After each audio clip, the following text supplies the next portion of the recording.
I'm going to start this video by telling you a very embarrassing story.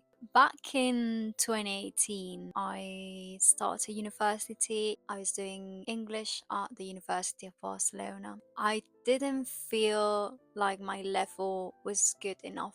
Quite frankly, I didn't feel like I belonged. And so the first year, we didn't have that many modules in English because it was more like humanities. I had modules with people who did linguistics and people who did like Catalan and other languages.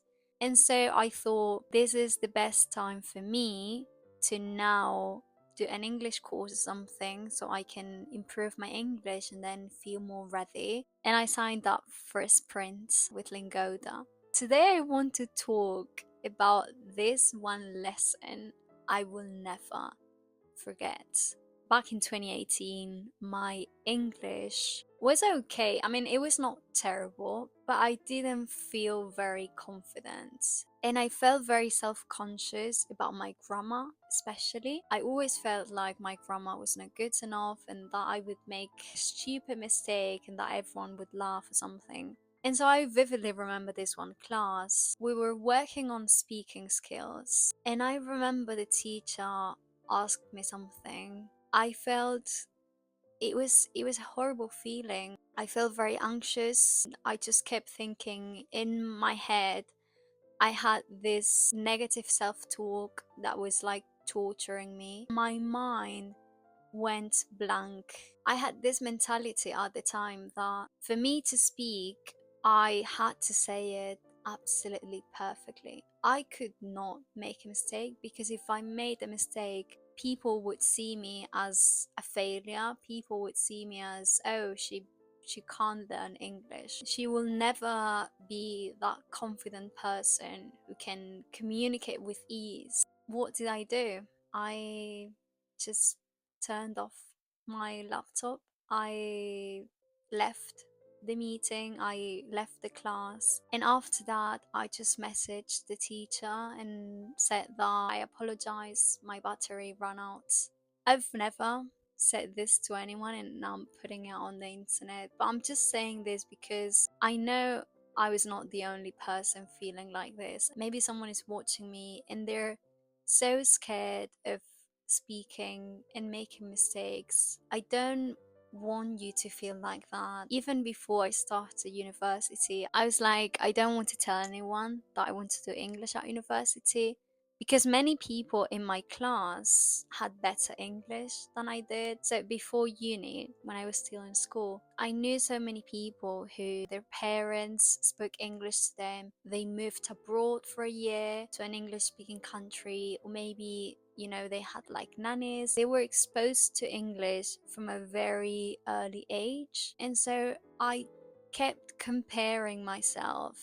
And I think deep down, I thought that I was not capable, that I was not capable of getting to a place where I could communicate. But there was this one day that I said, I'm going to do English at university. It truly made me happy. And so you can imagine when I joined this Lingoda sprint, telling everyone that I was doing English, it brought me back to when I was in school because everyone, they had their jobs, they had their studies, and it had nothing to do with English. But then there was me. I was doing English at university, and then I was doing this course as well. So it made me feel so inadequate. It made me feel it was just another reminder that I needed that extra help.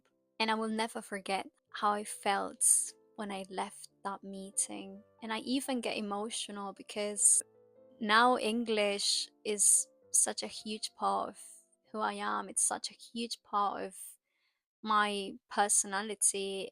And I'm really proud that I never gave up in spite of my lack of self esteem and in spite of the fact that I was constantly comparing myself to others and how horrible that made me feel, and that I coexisted with all those terrible feelings and that I never gave up, and that I finished my degree. And I mean, don't get me wrong, it was a beautiful degree.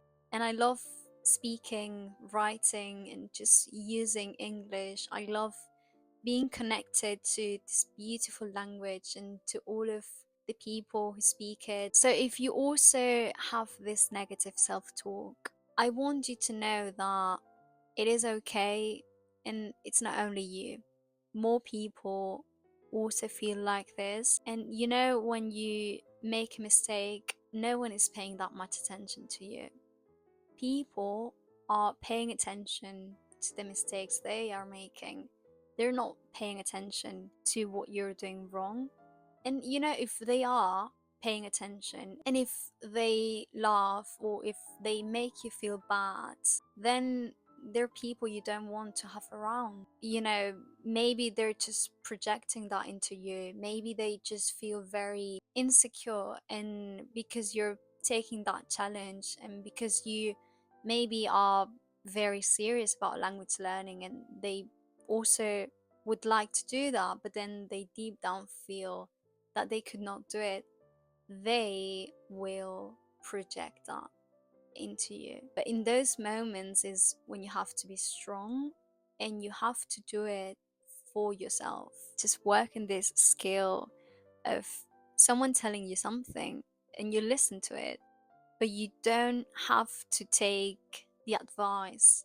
Be very selective and be very picky as to who you take advice from and who you only listen. So if you're learning English or if you're learning another foreign language, I want you to please practice and speak. Speaking is so important. It is so common that people don't practice speaking because they're so scared of making mistakes, and because they just don't want to put themselves in these uncomfortable situations that will make them feel like a child, that will make them feel so inadequate.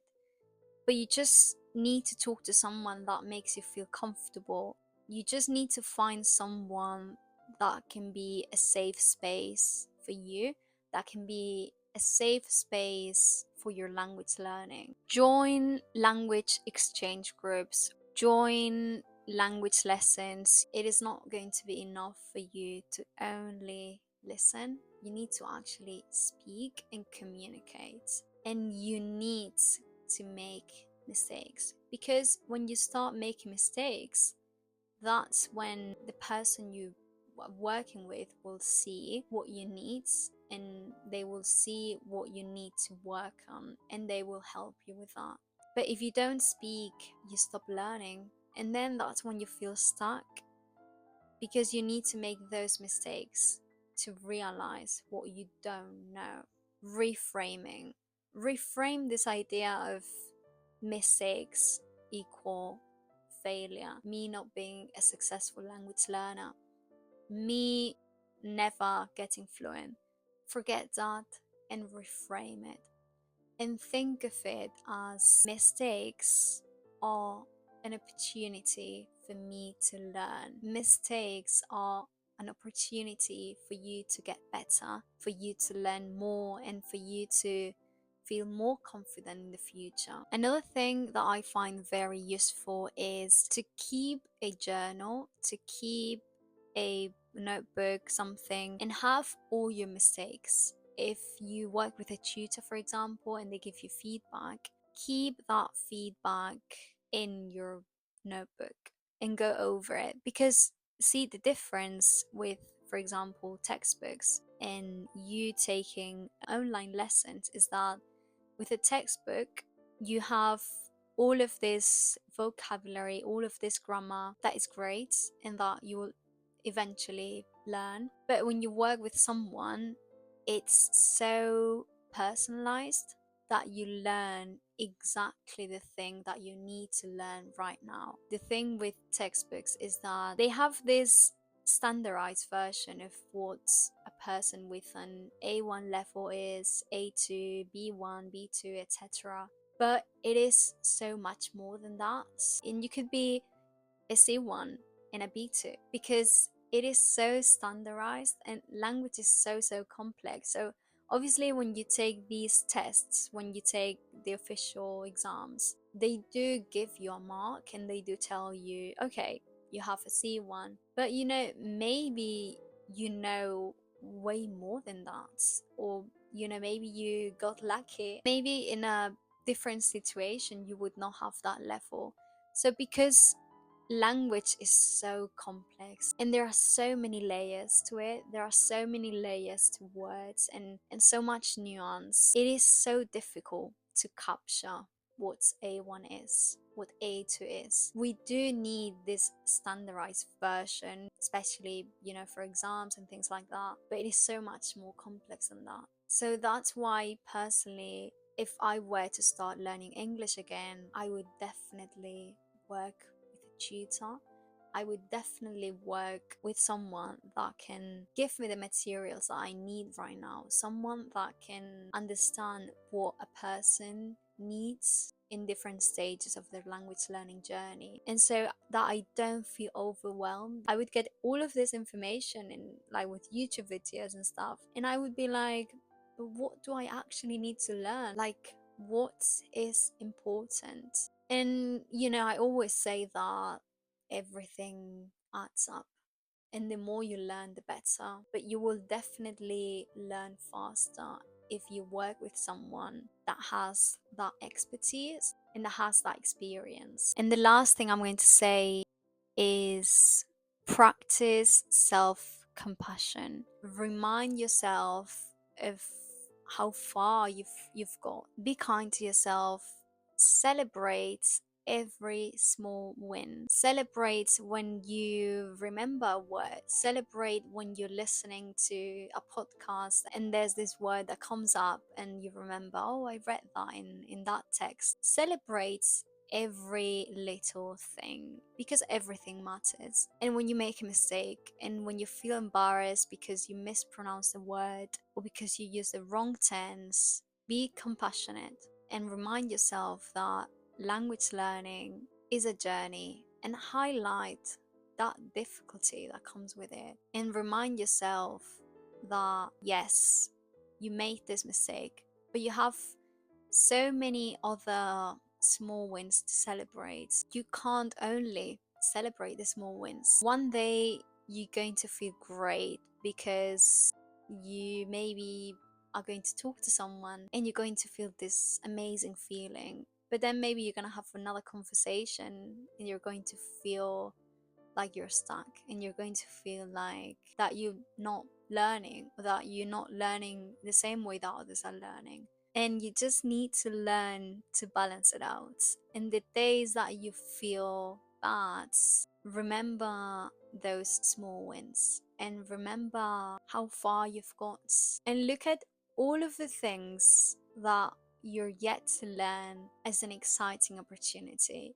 Be excited. Like, I get so excited when I learn new words, and I used to see them as scary. I used to be like, oh, I don't know this word, and I used to get scared of encountering new words, whereas now I get so excited and I appreciate them and I love it. And every single day I force myself to learn new words. You shouldn't see what you don't know as scary. See it as an opportunity to get better, to improve yourself, and see it as an opportunity to learn more.